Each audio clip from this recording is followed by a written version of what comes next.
He soon got the fire going again with the flint and ate some more bread and cheese, washing it down with the ale in the flask. Then he sat and brooded, staring sometimes at the yellow flames, sometimes at the feather. The old man had been friendly and generous. Gunnar guessed he had left the bag for him, but it had been a strange encounter. The old man had known his name without being told it, and hadn't been surprised to hear Gunnar talking about Valhalla. And what did he mean about flying with the eagle to the land of ice and fire? Falling asleep like that had been odd too. Perhaps the old man was a sorcerer and had cast a spell on him. Now Gunnar tutted, angry with himself. It had been natural for him to fall asleep, and perhaps he had told the old man his name and then forgotten. And maybe meeting Brunhild was making him think everything was strange. The old man had come and gone, and Gunnar felt he should just be grateful for his help. But then he thought he'd better keep the feather safe, and he tucked it in his pocket. It was fully dark outside the byre now, and Gunnar knew there was no point setting off for Kaupang before morning. He kept the fire going as long as he could, and then tried to rest. He slept uneasily, his dreams filled with blood and fire, and woke feeling unrefreshed, his back aching, the cold deep in his bones. He finished the bread and cheese and left the byre, the old man's bag on his shoulder. It was a crisp autumn day, the sun bright in a blue sky. The track that had brought Gunnar to the god house carried on, and he decided to follow it, hoping he would somehow find someone who could tell him how to find Kaupang. The track skirted the mountains and took him through low, rocky hills. Towards evening, a shepherd told him he was already on the road for Kaupang. He passed the night in a cave, using the flint to make a fire, his stomach grumbling with hunger. On the second day, the weather grew colder, the wind full of snow. Gunnar came to a village where he used one of the old man's coins to buy oat cakes and goat's cheese from an old woman, who offered him a bed for the night in her cow byre. And on the third day, the track brought him to the crest of a ridge from which he looked down on Kaupang. He had arrived. There were hundreds of huts, the smoke of cooking fires rising to hang in a blue-grey haze over the thatched roofs. Narrow alleys wriggled between the dwellings. Several bigger buildings stood among the huts, one in particular larger than the rest, perhaps the hall of some rich lord. Beyond it was the harbour, broad wharves with dozens of vessels tied up to them, lean longships with their proud dragon's head prows, fat cargo ships, a host of smaller boats nestling cosily between the others like piglets suckling from their mother. Gunnar walked on and entered the town. The alleys were crowded, and everyone seemed to be yelling at the tops of their voices. Some spoke the Norse tongue, although many had strange accents, and there were plenty whose speech Gunnar couldn't understand. Most of these looked wild and exotic, men with tattoos swirling over their faces, warriors in pointed helmets, women covered in jewels. There were ragged beggars everywhere, crying out for alms. "Terrible, isn't it?"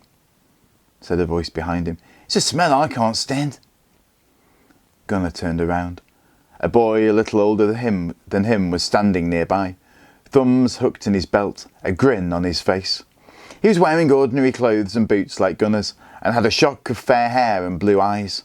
The boy's grin was open and friendly, and Gunnar couldn't help smiling back.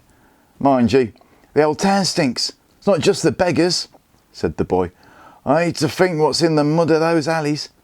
My name's Gork, by the way." "I'm Gunnar Bjornsson."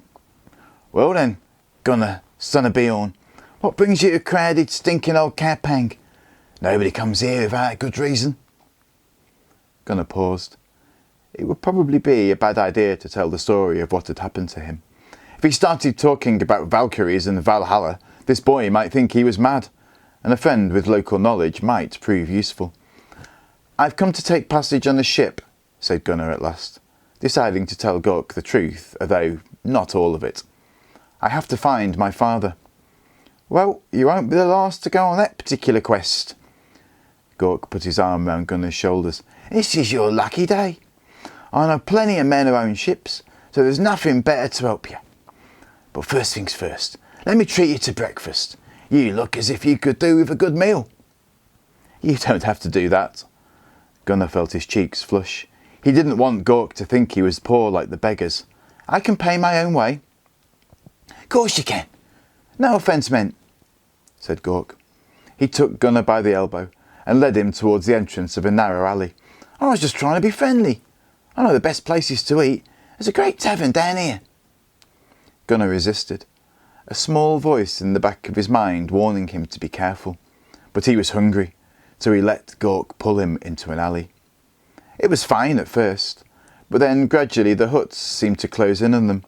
Strange faces peered at them from the shadows. A mangy dog growled from a door. A rat scuttled over Gunnar's foot. The mud grew thicker and smellier. "Wait," said Gunnar. "Are you sure this is all right?" Gork smiled. "Nearly there," he said.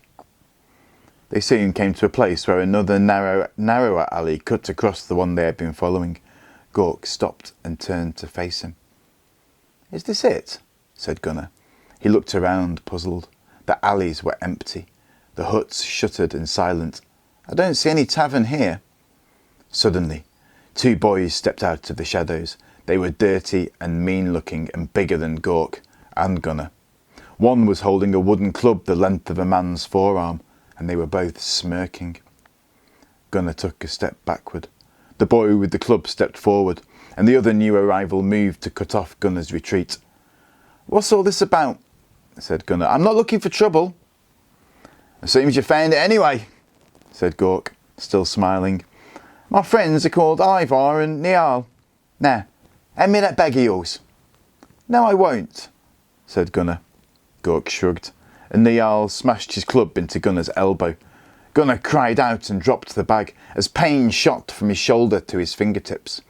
Ivar picked up the bag and turned it upside down, tipping a few coins into the mud. "That's not going to make us rich, is it?" said Gork. "You're turning out to be a real disappointment, Gunnar.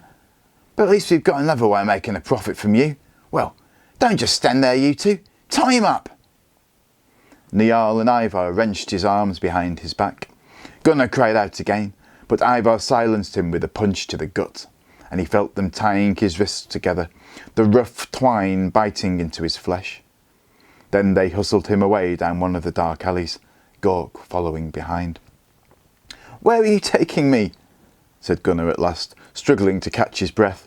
He was stumbling and splashing through the stinking mud, Ivar and Niall each holding one of his arms, and his elbow felt as if it was on fire. "Why, to meet the king, of course," said Gork, laughing. "Lead on, lads."